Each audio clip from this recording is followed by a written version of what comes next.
Au jardin de Fabi, pour cultiver des légumes, il n'y a pas de machine à moteur. Il y a en fait uniquement des chevaux pour travailler la terre. Parmi la quarantaine de chevaux d'élevage Fabi, il y en a 5 qui sont entraînés pour le jardin.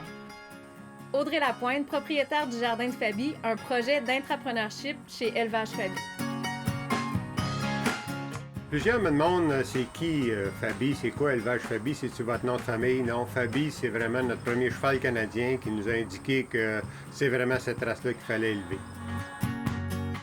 Claude Blanchette, copropriétaire de Élevage Fabi.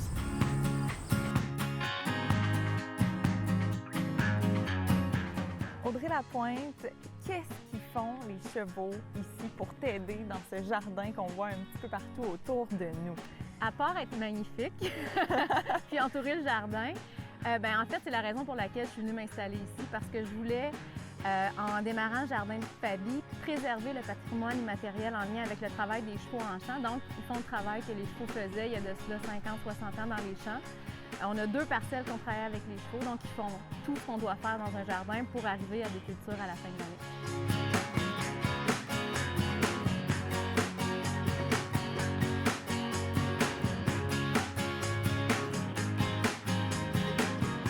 Les chevaux sont très, très présents dans ce projet, mais les humains le sont aussi. Audrey, vous n'hésitez pas à interpeller les gens sur Facebook, à leur dire « Bon, écoutez, en fin de semaine, on a besoin de tasser tel tas de fumier, tel tas de gravier, on a besoin de construire telle partie de la cabane. » Et là, les gens viennent. Est-ce qu'ils viennent réellement? Et en fait, qui vient?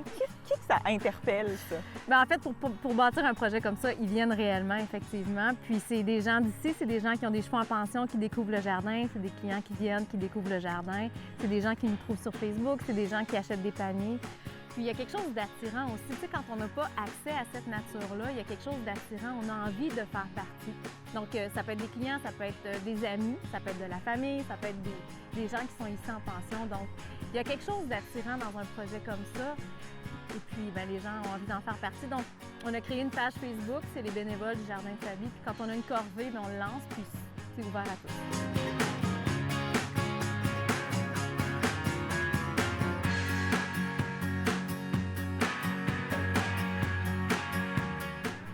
Souvent, les gens, ça leur fait du bien. En fait, puis moi, j'ai déjà été de ces gens-là qui participaient, puis je voulais rien parce que mon bonheur, c'était d'être dans le champ, de travailler physiquement, d'apprendre des choses, de découvrir, puis de développer une relation aussi avec un milieu, puis tout l'écosystème du milieu.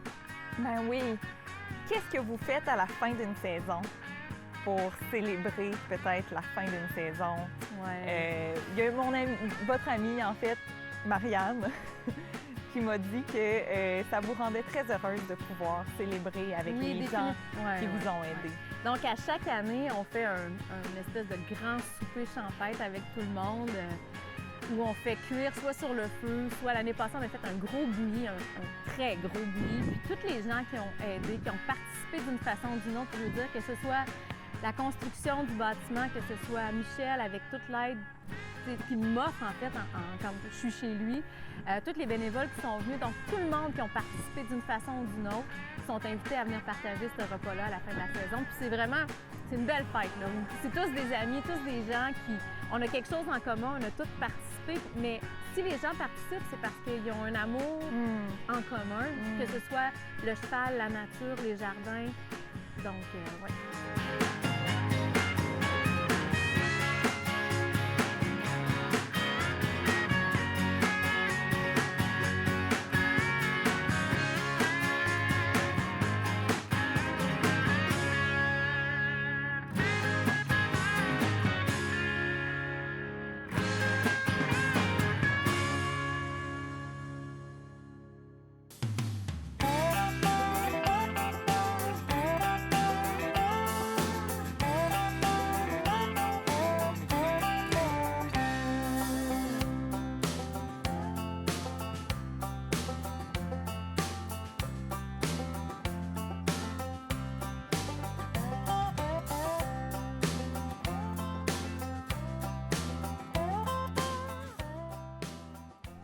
On trouve le courage pour démarrer un projet comme celui-là. Un projet qui est certainement pas des plus faciles parce que, on veut pas utiliser de machines.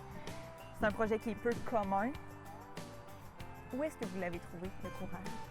C'est une bonne question, le courage. Je sais pas si c'est du courage ou un peu de l'inconscience ou de la folie. Là. Des fois, ça se côtoie un peu. Mais je te dirais que ce qui m'a le plus motivée probablement, c'était le potentiel que je voyais ici à la ferme. Parce que Michel est installé, il y a des infrastructures extraordinaires. Puis je voyais tous les outils aratoires qu'il y avait. Puis bon, moi, j'avais déjà une connaissance des chevaux, puis j'avais déjà une relation avec Michel. Puis je voyais ce potentiel-là, puis le potentiel de faire connaître le patrimoine immatériel en lien avec les travaux aratoires, de faire connaître aussi la nature, l'écologie. Il y avait plein d'éléments, en fait, qui rejoignaient mes valeurs, qui étaient des choses importantes pour moi. Travailler dehors, travailler physiquement. En fait, le potentiel était là. Tout était là pour que le projet se fasse. Donc, le courage est venu de quoi? Est venu du fait qu'il y avait plein de points d'intérêt qui se regroupaient ensemble en même temps. Les planètes se sont alignées, puis j'ai dit, on le fait, go. Parce que vous avez en effet comme intérêt donc les chevaux, vous avez aussi l'agriculture. Lequel est venu en premier dans votre vie? En fait, c'est la nature. Tu sais, je te dirais que tout ça, c'est la beauté de la nature. Les chevaux font partie de cette beauté-là. L'agriculture, tu sais, c'est voir une plante se développer, c'est extraordinaire.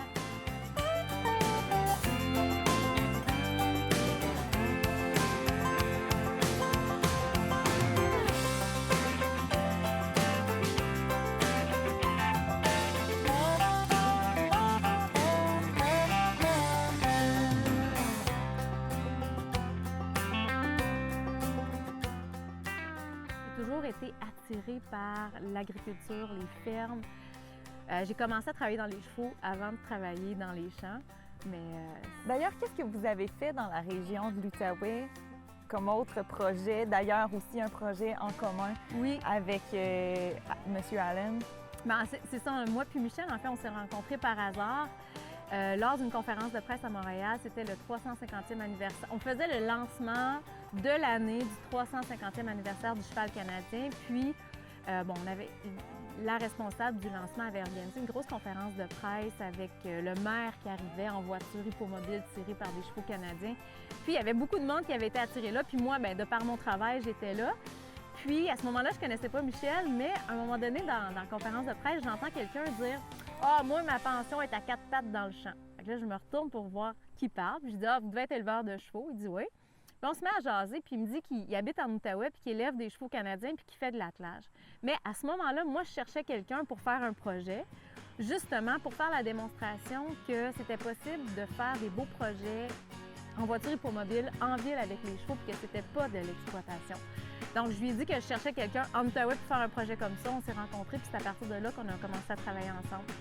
Donc, on a fait le projet Vieux Hall à cheval, qui était en fait des visites guidées en voiture hippomobile dans le Vieux Hall. Vous étiez vous-même le guide, la guide de 12 personnes. Oui, dans une petite voiture, il était en fait pris en otage parce qu'il ne pouvait pas aller nulle part.